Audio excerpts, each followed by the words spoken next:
Assalamu alaikum students. My name is Babar Gulab and I am your biology teacher of grade 9th. Today we will discuss the components of human food.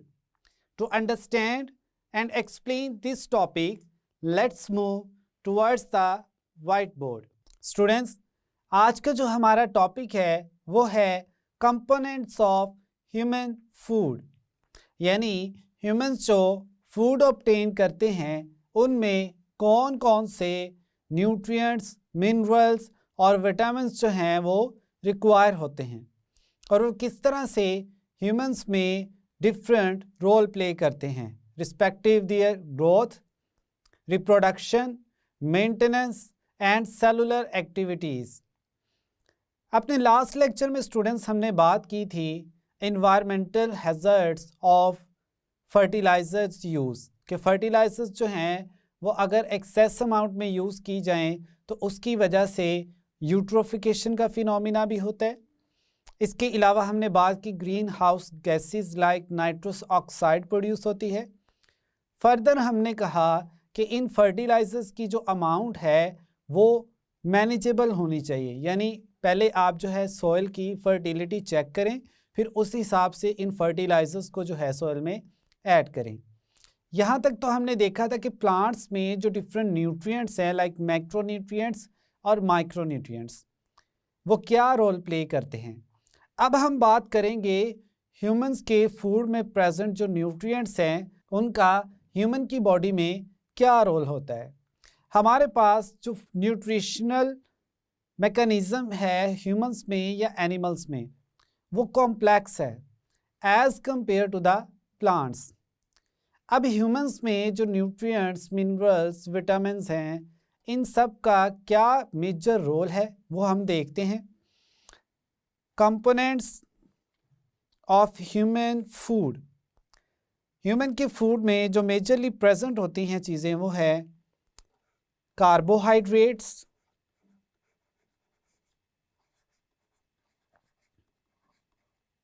Proteins,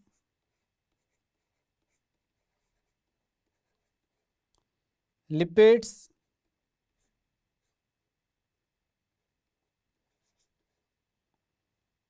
vitamins,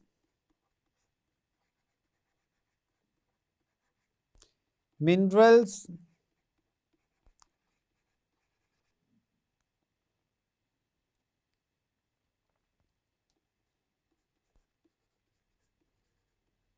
nucleic acid.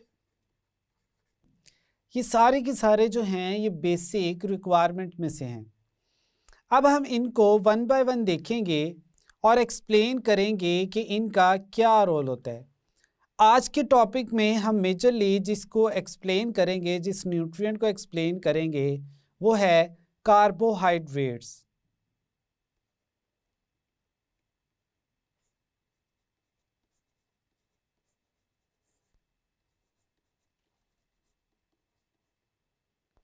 Carbohydrates का मतलब होता है hydrated carbons.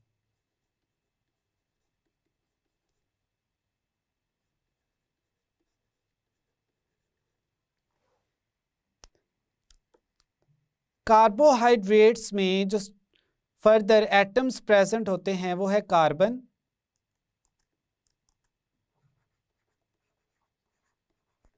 Hydrogen and oxygen. ये तीनों जो हैं carbohydrates में present होते हैं। अगर कार्बोहाइड्रेट्स का जनरल फार्मूला देखा जाए तो वो है CnH2nOn। अब इसमें जो N है वो है कार्बन नंबर।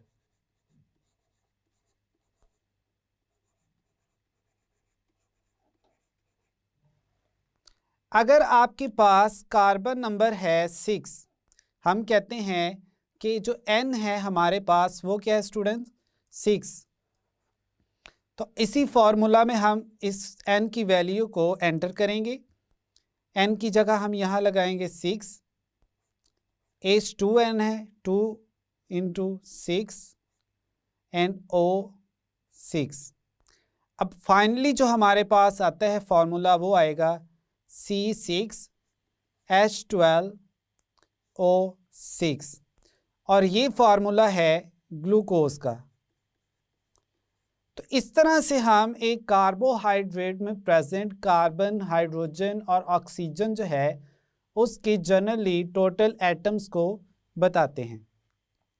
अब हम देखेंगे कि ये जो कार्बोहाइड्रेट्स है इनका ह्यूमंस में क्या मेजर रोल है, या हम कहते हैं हम इनकी इम्पोर्टेंस को देखते हैं।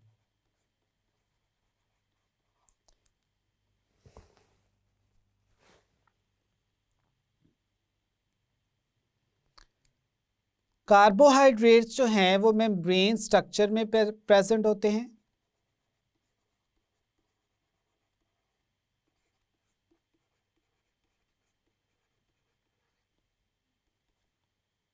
स्टूडेंट्स, आपने चैप्टर नंबर 4 में, जिसमें डिफरेंट सेल ऑर्गेनेलिज जो थी वो प्रेजेंट थी, स्टूडेंट्स आपने चैप्टर नंबर द सेल यानी जिसमें आपने सेल के सारे की सारी ऑर्गेनेलिज को डिटेल में स्टडी किया है, उसमें आपने एक ऑर्गेनेली को अंडरस्टैंड किया था, that was plasma membrane.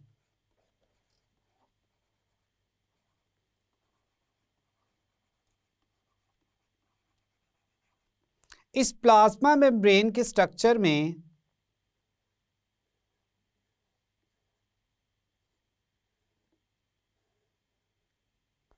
Lipids present होते हैं,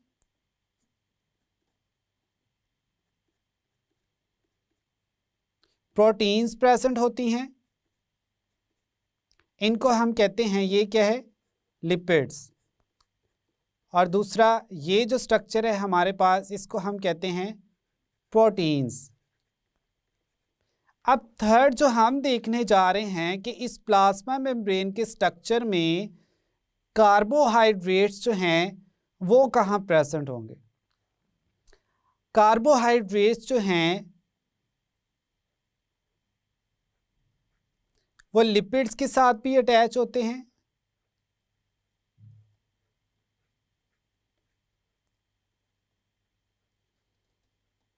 इसके अलावा जो इस मेम्ब्रेन स्ट्रक्चर में प्रोटीन्स हैं, लाइक यहाँ पर एक और प्रोटीन प्रेजेंट है, तो इस प्रोटीन के साथ भी अटैच होते हैं।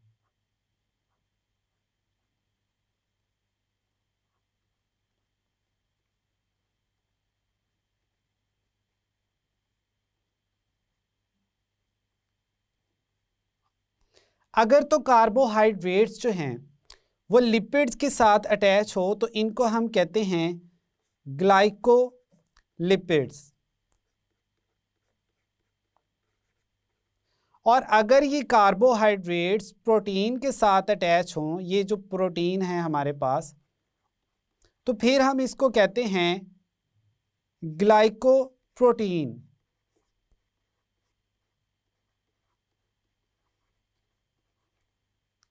अब ये जो ग्लाइकोलिपिड और ग्लाइकोप्रोटीन है, इनको हम कलेक्टिवली कहते हैं ग्लाइकोकैलिक्स।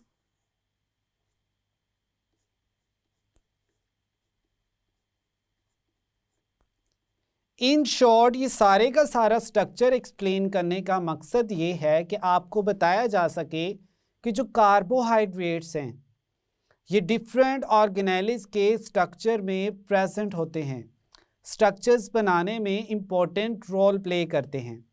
अब ये जो ग्लाइकोकैलिक्स है इसका बहुत इम्पोर्टेंट फंक्शन होता है, ये एक सेल से दूसरे सेल तक जो सिग्नलिंग होती है, यानी एक से दूसरे सेल तक कम्युनिकेशन होती है, उसमें रोल प्ले करता है।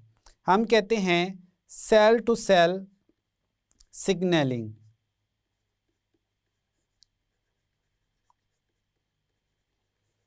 यहाँ तक तो स्टूडेंट्स हमने बात की कि जो कार्बोहाइड्रेट्स हैं वो प्लांट्स के स्ट्रक्चर में या एनिमल्स के स्ट्रक्चर्स में कहाँ प्रेजेंट होते हैं और क्या रोल प्ले करते हैं।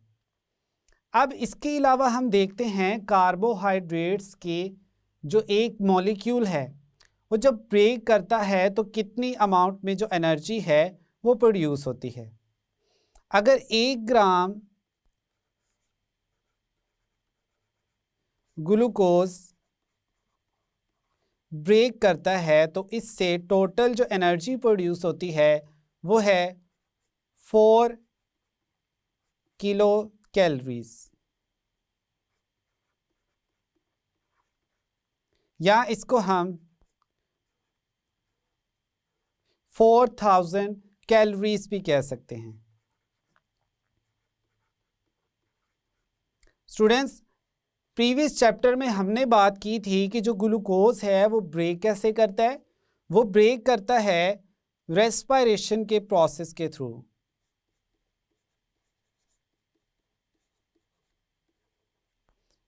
रेस्पिरेशन में जो ग्लूकोज का मॉलिक्यूल है इसमें एक्चुअल में जो कार्बन हाइड्रोजन बॉन्ड्स होते हैं उनको ब्रेक किया जाता है, यानी कार्बन हाइड्रोजन बॉन्ड्स की ब्रेकडाउन होती है और इससे फिर क्या एक्सट्रैक्ट किया जाता है, एनर्जी, और उस एनर्जी को फिर स्टोर कर लिया जाता है in the form of ATP. तो जब कभी भी एनर्जी चाहिए होती है फिर इस एटीपी को ब्रेक करके इससे एनर्जी जो है वो गेन कर ली जाती है। ये तो हमने देखा कि जो कार्बोहाइड्रेट्स हैं वो कैसे बॉडी को एनर्जी प्रोवाइड करते हैं। अब हम देखते हैं कि हमारे पास जो मोस्ट अबंडेंट कार्बोहाइड्रेट है, मोस्ट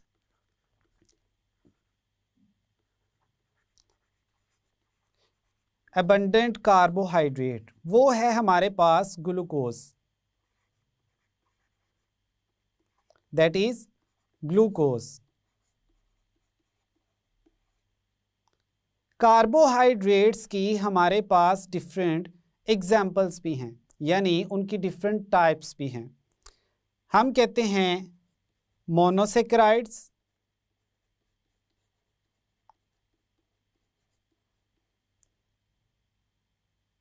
फिर है हमारे पास डाइसेकेराइड्स और ओलिगोसेकेराइड्स,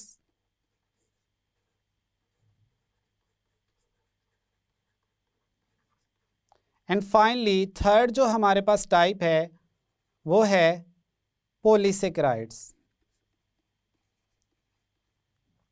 मोनो का मतलब होता है सिंगल, यानी सिर्फ एक यूनिट होगा, और वो हम किस में कहते हैं, उसकी हमारे पास एग्जाम्पल है ये ग्लूकोज। ग्लूकोज जो है वो सिंपलेस्ट शुगर है और मोस्ट अबंडेंट है इन नेचर।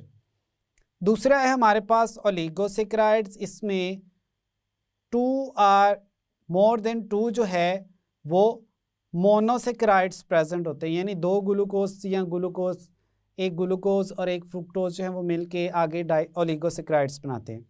पॉलीसेकेराइड में ये जो मोनोसेकेराइड्स हैं इनकी लॉन्ग चेन्स होती हैं, लाइक ये ग्लूकोज का मॉलिक्यूल है, फिर नेक्स्ट एक दूसरा ग्लूकोज का मॉलिक्यूल है।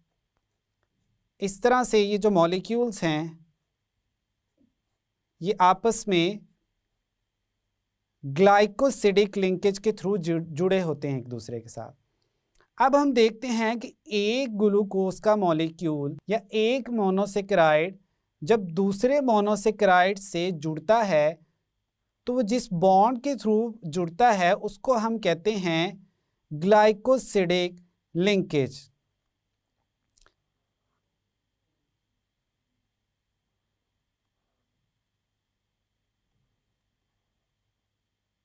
इस बॉन्ड को स्टूडेंट्स हम क्या कह रहे हैं, ग्लाइकोसिडिक लिंकेज।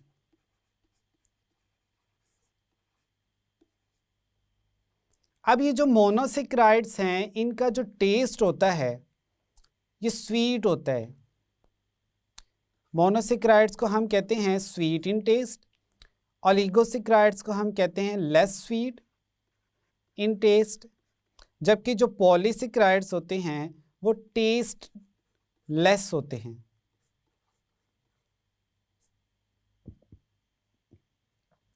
अब यहाँ पे स्टूडेंट मैं आपको बहुत ही इंटरेस्टिंग एक इंफॉर्मेशन बताने जा रहा हूँ।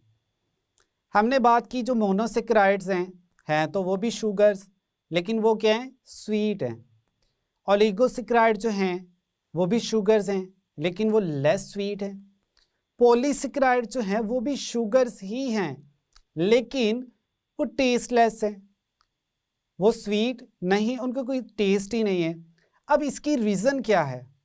आपके जहन में क्वेश्चन तो आ ही रहा होगा कि हैं तो सारे के सारे शुगर्स, लेकिन कुछ हैं जो आपको मीठी महसूस होती हैं और कुछ जो हैं वो उनका कोई टेस्ट ही नहीं है। इसकी रीज़न ये है कि आपकी जो टंग है उस पे टेस्ट बर्ड्स प्रेजेंट होती हैं। फॉर एग्जांपल ये हम एक कहते हैं कि टंग है, इस पे टेस्ट बर्ड्स प्रेजेंट होती हैं। लाइक ये हम एक टेस्ट बर्ड जो है वो बना लेते हैं।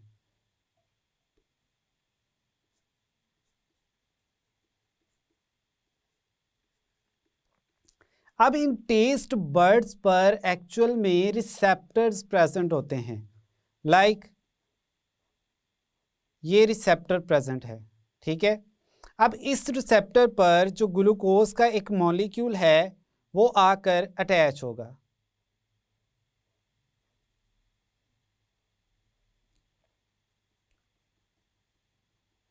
अब ये देखें आप कि ये जो ग्लूकोज का मॉलिक्यूल है इसकी रिसेप्टर में प्रॉपर फिटिंग हो गई है, यानी ये अपने रिसेप्टर के साथ प्रॉपरली फिट हो गया है। जैसे ही ये अपने रिसेप्टर के साथ फिट होता है तो मैसेज जाता है किसको? ब्रेन को।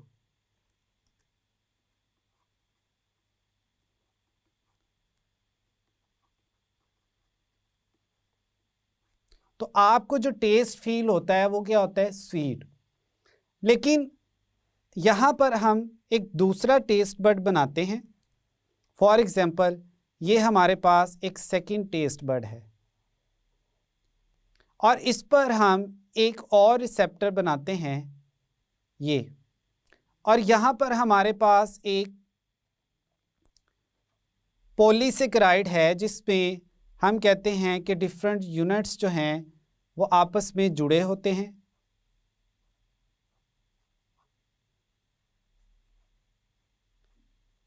अब आप देखेंगे कि ये जो पॉलीसेकेराइड है क्या ये इस रिसेप्टर पर प्रॉपरली फिट होगा?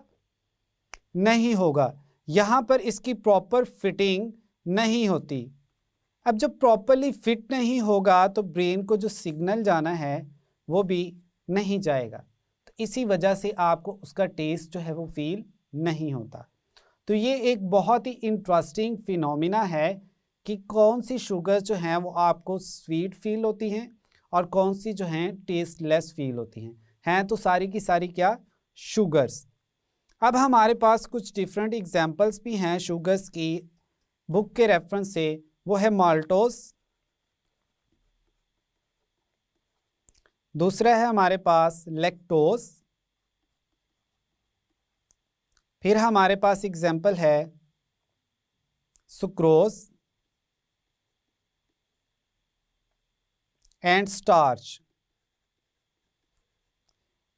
ये जो लैक्टोज है इसको हम मिल्क शुगर भी कहते हैं। क्या कहते हैं? Milk sugar. इसमें फर्दर 2 मोनोसेकेराइड्स या 2 सिंपल शुगर जो हैं वो जुड़कर लैक्टोज बना रही होती हैं। कौन कौन सी हैं? एक है गैलेक्टोज और दूसरी है ग्लूकोज, यानी ये दोनों मिलकर लैक्टोज बनाती हैं। फिर है हमारे पास माल्टोज। माल्टोज में 2 ग्लूकोज ही प्रेजेंट होते हैं, 2 ग्लूकोज जुड़कर एक माल्टोज शुगर बनाते हैं। नेक्स्ट हम देखते हैं सुक्रोज। सुक्रोज की अगर बात की जाए तो इसमें ग्लूकोज और फ्रुक्टोज प्रेजेंट होती हैं। और स्टार्च जो है ये एक पॉलीसेकेराइड है, इसमें बहुत सारी शुगर्स जो हैं वो मिली होती हैं और स्टार्च बनाती हैं। इसको हम क्या लेते हैं? पॉलीसेकेराइड्स। अब देखिए स्टूडेंट्स, इसमें टोटल कितने ग्लूकोज जो हैं वो प्रेजेंट हैं माल्टोज में। टोटल जो हैं 2 ग्लूकोज प्रेजेंट है। तो इसको हम क्या कहेंगे, ये एक डाइसेकेराइड है, यानी इसमें 2 सिंपल यूनिट्स जो हैं वो कंबाइन किए हुए हैं। लैक्टोज में भी अगर आप देखें तो यहाँ पर भी कितनी प्रेजेंट है, 2 मोनोसेकेराइड्स। तो ये हमारे पास थी कुछ examples with the reference of carbohydrates. अब कार्बोहाइड्रेट्स जो हैं वो एनर्जी सोर्स हैं, यानी इन्होंने एनर्जी प्रोवाइड करनी होती है। जबकि दूसरी तरफ हम देखें प्रोटीन्स और लिपिड्स को, तो प्रोटीन्स और जो लिपिड्स हैं ये क्या प्रोवाइड करते हैं, ये भी एनर्जी प्रोवाइड करते हैं, लेकिन मोस्टली जो प्रोटीन्स और लिपिड्स हैं वो बॉडी के डिफरेंट स्ट्रक्चर्स बनाने में रोल प्ले करते हैं।